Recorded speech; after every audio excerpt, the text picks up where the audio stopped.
Hello and welcome to Death of Raven Gaming. Today I want to talk a little bit about the pre-release event for Flesh and Blood Uprising that I just came home from yesterday.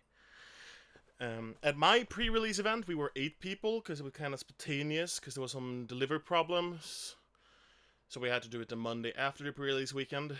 But it happened and we got to open some amazing Uprising boosters. I just want to talk a little bit about what I played, how it went, and show if I got anything fun. So let's start with discussing what I played.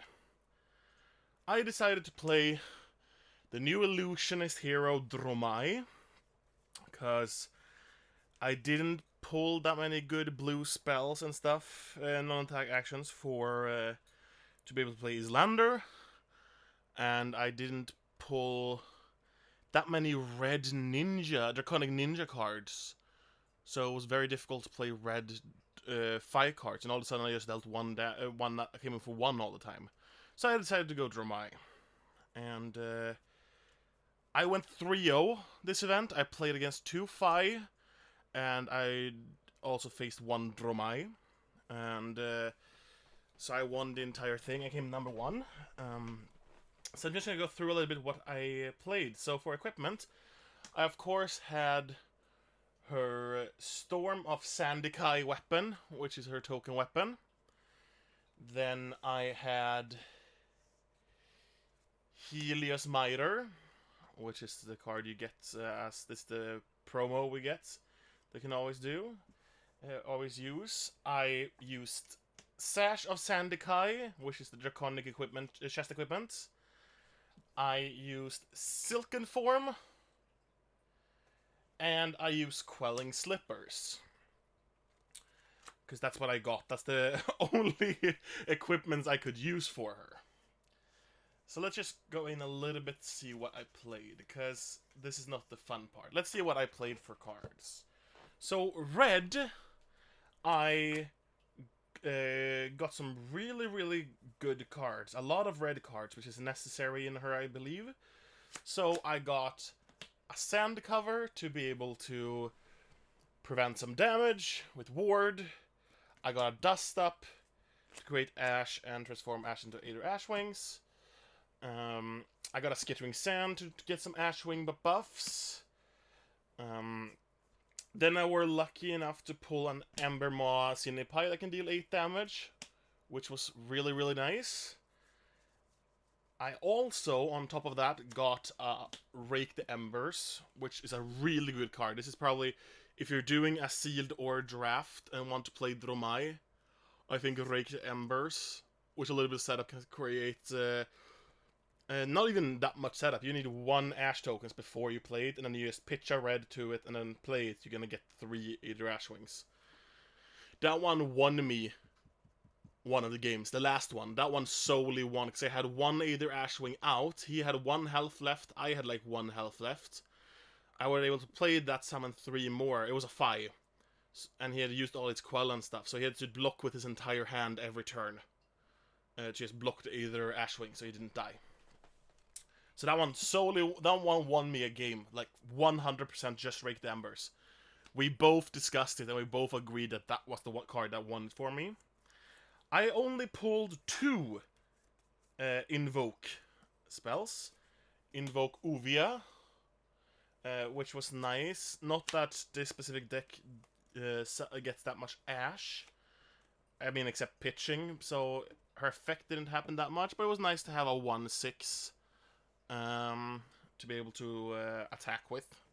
It was just a tanky Ashwing that sometimes spawned more Ashwings. In the game where he discarded his entire hand,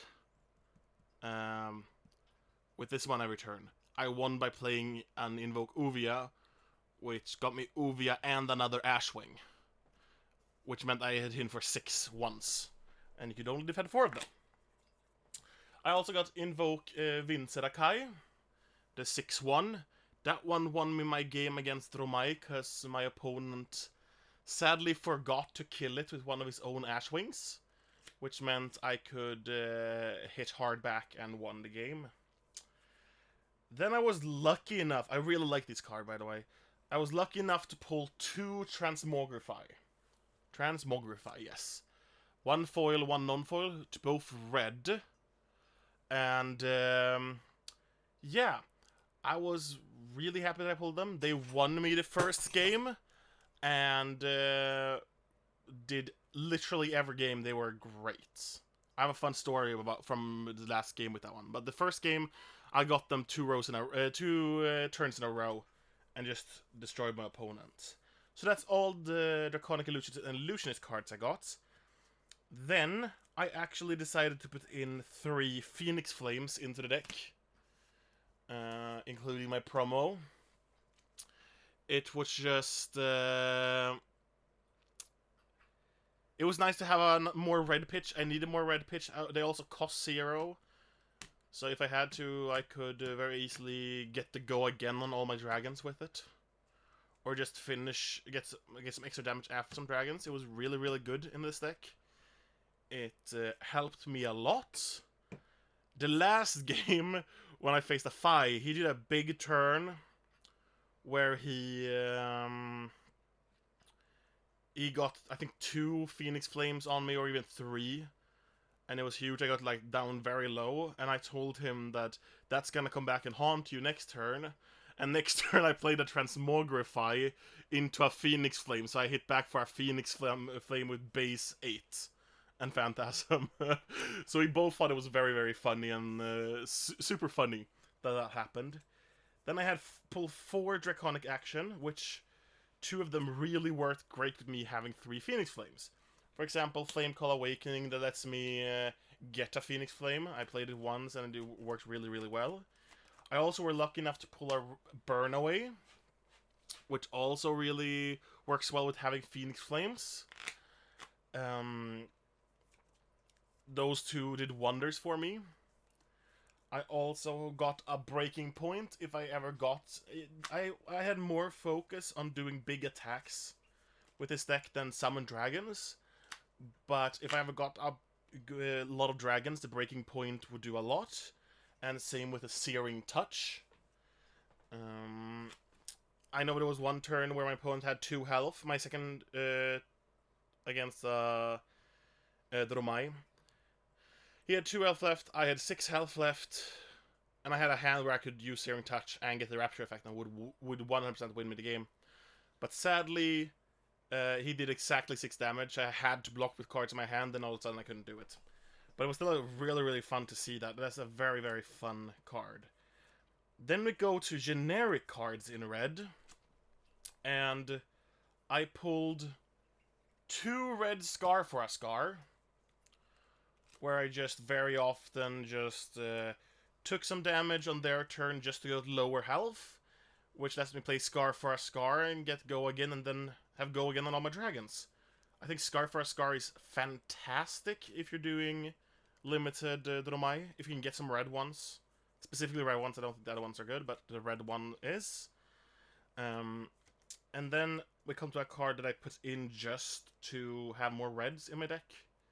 I put in 2 Critical Strikes, which is just 5 damage attacks. And yeah, I did some cool stuff with them where they ended a sequence, or I Transmogrified them if I didn't have anything else to do. So they were quite useful, actually. It was actually really, really nice. And then my last red card I also had, because it's a red 0 cost for 3. To have another with 3 block, and that is Sift. I actually used it once, and it pulled me into a hand that I could actually use, which was very important. So that was all my red cards. So our red cards I had 1, 2, 3, 4, 5, 6, 7, 8, 9, 10, 11, 12, 13, 14, 15, 16, 17, 18, 19, 20, 21 red cards. Which is a lot of red cards, but most of them are 0 or 1 cost, so it actually turned out really good. Then yellow cards, I had a yellow Ember Gnaw Centipie, which was also really nice to have a strong 7 attack. That one, I know I blocked against the Dromaya once and just ruined the entire turn. So it's a really, really good card. I had a yellow Dust Up if I didn't have anything else to do. I could just have that and on hit create some more Ash Wings. I had a Skittering Sand here as well to buff an Ash Wing. And also another sand cover to be able to defend myself. That's all my yellow cards, the 4 yellow cards. And then the blue cards I had was Sweeping Blow, to create an Ash token, and it has Go again, you know. A Dunebreaker Sennipai, 3 Go again is really, really fun, really, really good. And I know one turn I Transmogrified that one as well, to an 8 Go again, which was pretty fun. And then as defense, I had some blue good defense cards. I had 2 Oasis Respites. And then I also had Brothers in Arms. So yeah, that was my entire deck. I went 3-0. It was really, really good. I gave some nice stories now, which was the most important things that happened during the games. Thank you to all my opponents. I had an amazing blast, and thanks to the store who hosted the event on such short notice. Because it was the only day this week I was able to play. Because they were like, oh, we're gonna switch it to next weekend. I wouldn't be able to play next weekend. So I really appreciate that they fixed... and there were a lot of people who could come Monday as well, so I was very happy that happened. But yeah, so that was the deck I played. Really, really fun deck.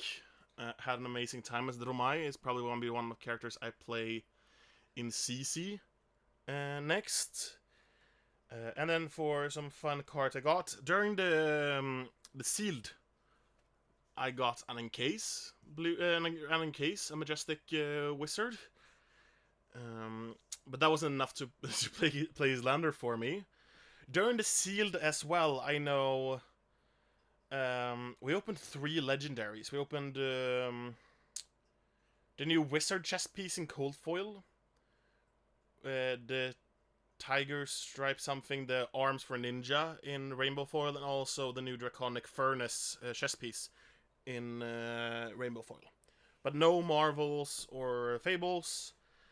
But then afterwards, so what our event did was we got the 6 for the pre-release event, and then we got 4 as prize after, even if you lost, just to be in a good place, you know. So to make everyone more hyped about playing and stuff. So my 4 my 4 prize packs were something special. The first thing I did was I opened an Invoke Dracon Optimi. Just a regular one, no Marvel one. Awesome, super happy about that. I was happy with just pulling 1 Majestic. I was satisfied. Next up, I pulled a Ninja Double Strike that I traded with someone because I had a friend who just gonna play Ninja in the set, and he pulled a Frightmare, so I traded a Frightmare to me. So I got a Frightmare and he got my Double Strike. Then I were lucky enough. I'm gonna take it out of its. I have anti-glare sleeve that I'm gonna remove, but it's double sleeved. Next up, I pulled a Cold Foil Ghostly Touch, which when they spoiled that card, I told my friends and my brother if I could get 1 Cold Foil in this entire set, including Marvels, I want the Cold Foil Ghostly Touch. I'm a huge fan of classic horror, and I love the artwork, and it just reminds me of classic horror so much. And I thought the Cold Foil would be way better than the Rainbow Foil in this case, because it's black and white. And how the hell did I pull it was insane. My friend who knew I really wanted that specific card in Cold Foil stood next to me and were like, what the actual hell? And then to just... So in the 4 packs, I got 2 Majestic, Legendary, and then of course, the last pack I opened a Frost Hex as well. So out of 4 packs, I pulled a Cold Foil Legendary and 3 Majestics. That was absolutely insane. I'm super happy I have Ghostly Touch. Not that it's... I can see some definitely fun... I'm really gonna try it out, but I just love the art so much, and that's why I wanted a cold foil one. And, yeah, no. And then since this wasn't the pre-release weekend, my store counted it as an armory event this week instead, and just used and combined an armory event with that, with the Uprising pre-release. So I got some other stuff since I won that event. So I got but this was the main thing. And the Ghostly Touch is it's been over a day, and I still can't believe I pulled the one cold foil card I really, really, really wanted. So yeah, thank you all so much for joining me with this video. I had a great event. I can't wait to get my hands on more Uprising. And I've actually ordered 2 cases of Uprising. One I'm gonna open privately with my partner and my brother. But one case I'm also gonna open on stream. But since it's a holiday on Friday in Sweden, I'm probably not gonna be able to get it until next week. So I'm not gonna promise any date or time, but I'm gonna open one case at least. So yeah. Who knows, maybe I can get another Ghostly Touch that I can trade for something else. But thank you all so much for watching, and have an amazing week. Bye.